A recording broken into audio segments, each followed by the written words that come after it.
The halacha we're up to now, we're discussing Lashon Hara. We'll keep it very short for today.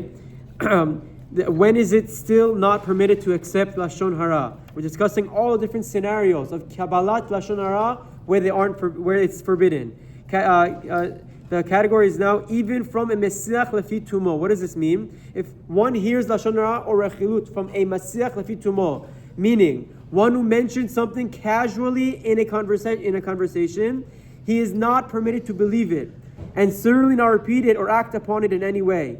However, he may be choshesh and research the matter, as with any other case of Lashon Hara or Rechilut.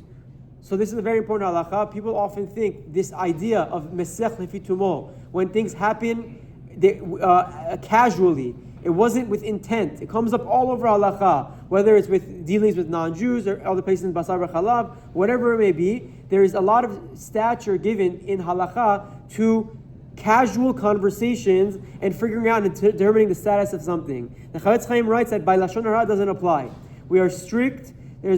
Just because the person didn't have any intent to spread Lashon Hara and he wasn't doing it in a malicious way to cause harm, it doesn't mean it's mutar, it doesn't mean it's permitted. And if you hear it in that casual setting, you have to be choshesh. You cannot accept it, you can't believe it to be the truth, but you may be choshesh, you may be concerned and do more due diligence in this matter as well.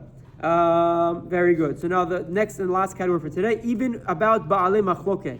Even though at times one may speak Lashon Hara about Baal Machloket, meaning people who are engaged in arguments all the time, that does not mean that the listener is allowed to accept information as truth.